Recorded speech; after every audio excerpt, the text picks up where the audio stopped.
Student myself Sarfaraz Ahmed, I will teach you physics.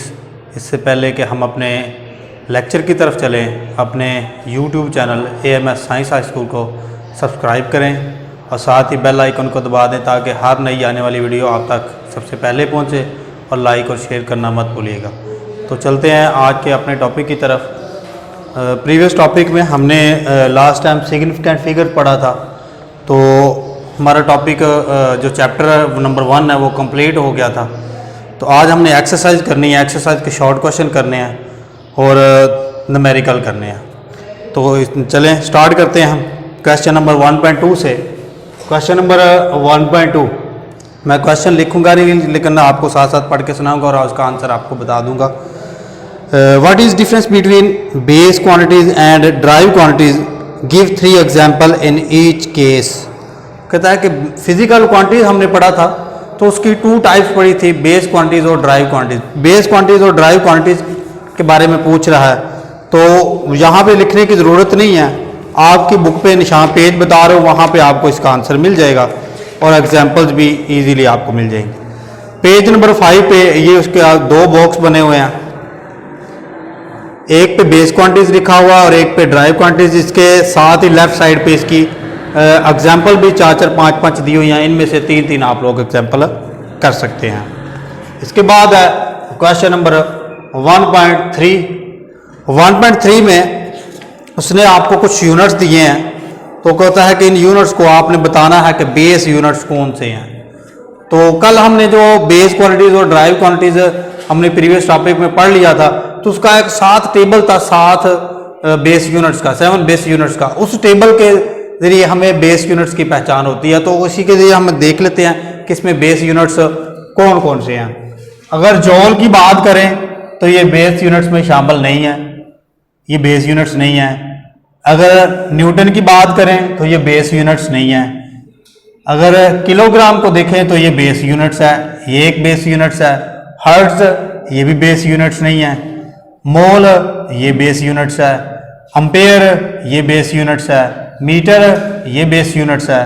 Kelvin ये base units नहीं है, बल्कि बेस यूनिट्स है। उसके बाद कोलम्ब बेस यूनिट्स नहीं है। वॉट बेस यूनिट्स नहीं है।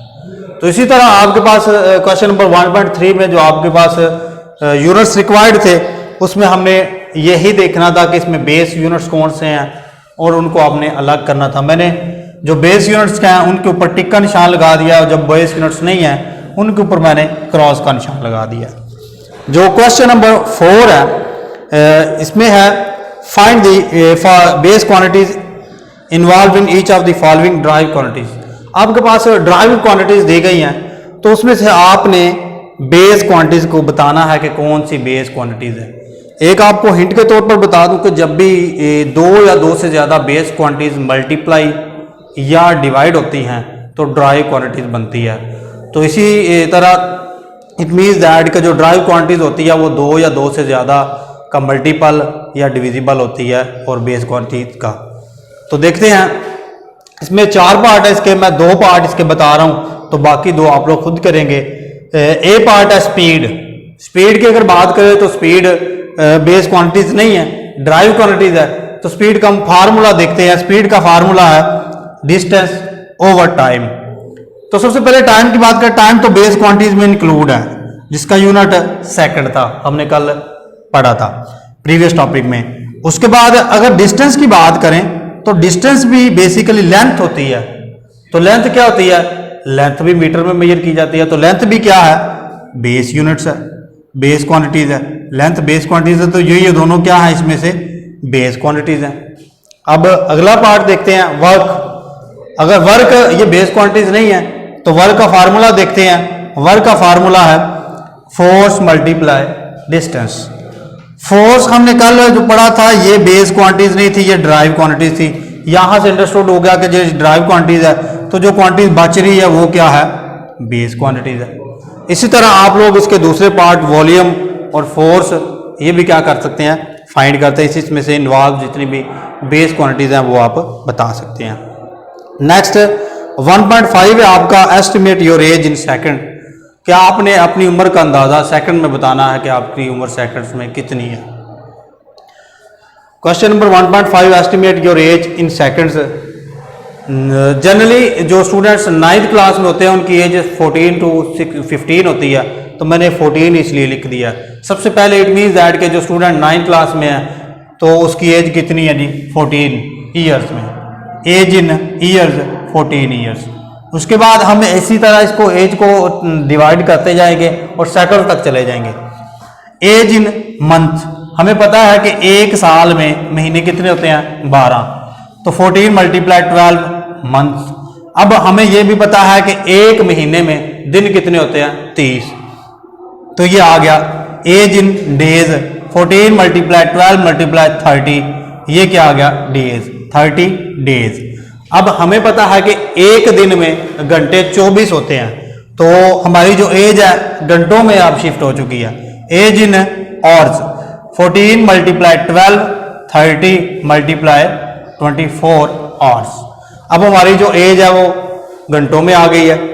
एज इन मिनट्स, घंटे से छोटा मिनट्स होता है, तो एक, आपको पता है एक घंटे में 60 मिनट्स होते हैं। 14 मल्टीप्लाई 12 30 24 60 मिनट्स। और एज इन सेकंड जो कि हमारी वैल्यू रिक्वायर्ड है कि सेकंड्स में आपने क्या करनी है, इसको फाइंड आउट करना है। 14 multiply 12 multiply 30 multiply 24 multiply 60 multiply 60 second. Second में हमने वैल्यू क्या करनी थी, फाइंड आउट करनी थी। इन सबको मल्टीप्लाई किया, 4 3 5 4 5 6 000 सेकंड।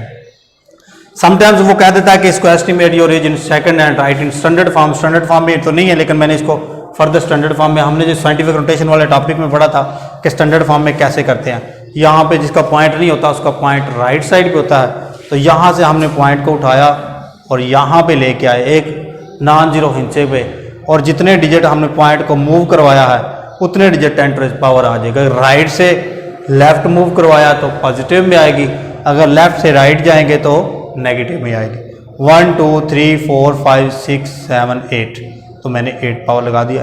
अब जब साइंटिफिक नोटेशन में स्टैंडर्ड फॉर्म में लिखते हैं तो जो राइट साइड पे जो जीरोज होती हैं तो उसको हम क्या करते हैं, नहीं लिखते। इसके बाद जो क्वेश्चन नंबर 1.6 है, इसका आंसर भी आपको पेज नंबर 5 पे मिल जाएगा। क्वेश्चन नंबर 1.6 है, व्हाट रोल ऐसा यूनिट्स है played in development of science. Science की तरक्की से पहले जो ऐसा यूनिट्स है वो क्या करते, क्या उनकी क्या अहमियत थी ज़िंदगी में। तो आपको जब मैंने ऐसा यूनिट्स पढ़ाया था तो उसमें मैंने बताया था कि जब साइंस में इम्प्रूवमेंट इतनी नहीं हुई थी तो ऐसा यूनिट से पहले लोग बार्टर सिस्टम का यूज़ करते थे, तो उसके बाद फिर ऐसा यूनिट डिस्कवर हुए, मज़ीद फिर बेस और ड्राइव यूनिट्स बने। तो उसका जो आंसर है पेज नंबर 5 पे, सिस्टम ऑफ इंटरनेशनल यूनिट्स के जो सेकंड पैराग्राफ की पहली 3 लाइन, सेकंड पैराग्राफ की, with the development in the science with the field of science and technology the need for commonly accepted system of units was seriously felt all over the world, particularly to exchange scientific and technical information। यहाँ तक इसका आपने answer लगा लेना book पे। इसके बाद आपका जो 1.7 है, 1.7 आपका है what is mean bye vernier constant. What is mean bye vernier constant, ये हमने जब चैप्टर नंबर 1 में जो लेंथ मेजरिंग इंस्ट्रूमेंट पढ़े थे, सेकंड में instrument vernier caliper, page number 10 पे वर्नियर कैलिपर में हमने उसकी वैल्यू पढ़ी थी कि इसका लीस्ट काउंट होता है 0.1 मिलीमीटर।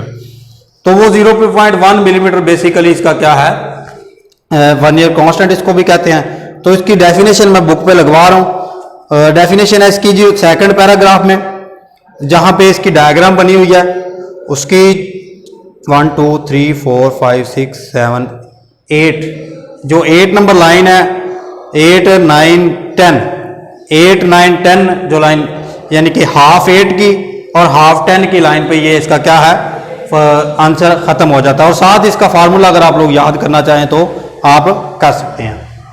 इसके बाद जो आपका है 1.8 में उसने कहा है कि what do you understand by the zero error measuring instrument. वो कहता है जो पमैशी औलाद होते हैं उसके जीरो एरर से क्या मुराद है। एरर बेसिकली किसी भी आले में जो होता है वो उसकी गैर यकीनी को जाहिर करता है, वो ये जाहिर करता है कि ये सही भी है और कितना सही है कितना गलत है। अगर गैर यकीनी इसमें आ गया तो वो इसका मतलब इसमें आले में मेजरमेंट दुरुस्त नहीं आ रही। तो फिर अगर हम जीरो एरर की बात करें किसी भी आले की, तो वो ये है जी, any uncertainly found by an instrument is called zero error of the measuring instrument. Any uncertainly किसी भी आले में गैर यकीनी, जिस तरह मैं आपसे, अगर आपके पास घड़ी है, मैं आपसे पूछता हूं कि टाइम क्या हुआ है, आप कहते हैं कि जी 8:30 हो गए हैं तकरीबन, तो ये मुझे कंफर्म नहीं है, तो इसका मतलब 8 तो कंफर्म है, लेकिन ये आपके पास जो मिनट्स आप मुझे बता रहे हैं ये आपकी घड़ी पे सही नहीं है, वो आप अपनी बेयकीनी गैर यकीनी आपकी अनसर्टेनली है आपके आले में। तो इट मीन्स दैट किसी भी आले में जो गैर यकीनी पाई जाती है, बेयकीनी पाई जाती है, उसको हम कहते हैं जीरो एरर। उन पैमाइशी आलात का जीरो एरर जिसमें जो वो गैर यकीनी पाई जाती है। तो 1.9 में, क्वेश्चन नंबर 1.9 में है, why is the use of zero error necessary in measuring instrument, कि जो जीरो एरर है वो मेजरिंग इंस्ट्रूमेंट पैमाइशी आलात में क्यों जरूरी है, उनका जीरो एरर मालूम करना क्यों जरूरी है। जीरो एरर मालूम करना इसलिए जरूरी है क्योंकि हम जब आले की मदद से कोई पैमाइश करते हैं तो उससे हम चाहते हैं कि ज़्यादा से ज़्यादा दुरुस्त पैमाइश आए, तो उसका सबसे पर्पज़ बड़ा यही होता है कि हम दुरुस्त और सही पैमाइश करें। तो इसका फिर आंसर क्या होगा, to find correct and accurate measurements. अब आंसर क्वेश्चन है, why is the use of zero error necessary in measuring instrument, यानी कि पैमाइशी हालात में जिसका इस्तेमाल क्यों जरूरी है, उसका इस्तेमाल इसलिए जरूरी है because to find correct and accurate measurements, दुरुस्त और सही पैमाइश करने के लिए हम क्या करते हैं, जीरो एरर का इस्तेमाल करते हैं। उसके बाद है जी आपका 1.10 है, what is stopwatch, what is least count of mechanical stopwatch you have used in laboratory. वो कहता है स्टॉपवॉच क्या है। स्टॉपवॉच भी हमने पिछले टॉपिक में हम पढ़ चुके हैं। वो पेज नंबर है जी 18 पे, पेज नंबर 18 पे आपका जो स्टॉपवॉच है उसकी डेफिनेशन डिफाइंड है, मैं फिर भी आपको बता देता हूँ।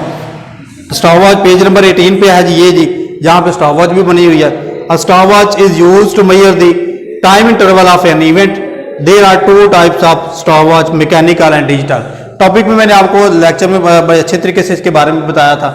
तो स्टॉपवॉच वो वाला है कि जिसके जरिए हम क्या करते हैं, कोई टाइम इंटरवल वक्फे की हम क्या करते हैं, पैमाइश करते हैं। इसकी दो काइंड्स है, एक मैकेनिकल और दूसरी क्या है, डिजिटल। अब वो पूछता है जो आपके लेबॉर्ट्री में जो स्टॉपवॉच है मैकेनिकल, तो उसकी क्या है लीस्ट काउंट। जो मैकेनिकल स्टॉपवॉच होती है वो 1 सेकंड के 10वें हिस्से तक दुरुस्त पैमाइश करती है, और जो डिजिटल स्टॉपवॉच है वो 1 सेकंड के 100वें हिस्से तक दुरुस्त पैमाइश करती है। अगर इसको डेसिमल में लिखें तो 1.01 सेकंड ये मैकेनिकल स्टॉपवॉच का लीस्ट काउंट है। अगर डिजिटल की बात करें तो वो 0.01 सेकंड उसका है। आगे है जी 1.11, why do we need to measure extremely small intervals of time. हमें वक्फे, छोटे छोटे वक्फों को मेजर करने की क्यों ज़रूरत होती है, ये आपने प्रैक्टिकल भी करना है, उसी से रिलेटेड इसका आंसर है। तो इसका आंसर है जी we need to measure extremely small intervals of time. We need to measure extremely small intervals of time to find value of g. ये g यहाँ पे ग्रेविटेशन एक्सेलरेशन को जाहिर कर रहा है। ये आप लोग फर्दर इसमें प्रैक्टिकल से परफॉर्म करेंगे तो आपको आइडिया हो जाएगा, और मजीद जब हम अगले चैप्टर्स में काइनेमैटिक्स में इसके बारे में पढ़ेंगे तो आपको पता चल जाएगा ये g किसको डोनेट कर रहा है। बाई फ्री फॉल मैथड, ये फ्री फॉल मैथड आपका प्रैक्टिकल का पोर्शन है, इसके जरिए आप g की वैल्यू को क्या करेंगे, फाइंड करेंगे। फिर से सुन लें, इसका आंसर क्या है, we need to measure extremely small intervals of time by to find the value of G by free fall method. इसके बाद है जी 1.12, what is mean by significant figures of measurements. अहम इनसे, नुमाया इनसे क्या होते हैं। ये हमने जब अहम इनसे वाला टॉपिक पढ़ा था, सिग्निफिकेंट फिगर्स वाला, तो उसमें इसका आंसर था। अब पेज नंबर 23 पे इसका आंसर दिया हुआ है, मजीद मैं आपको वहां से पढ़ के सुना देता हूं। लास्ट वाला समरी में, पेज नंबर 23 पे समरी में लास्ट वाला पॉइंट है, all the accurately known digits and first doubtful digits in an expression are called significant figures.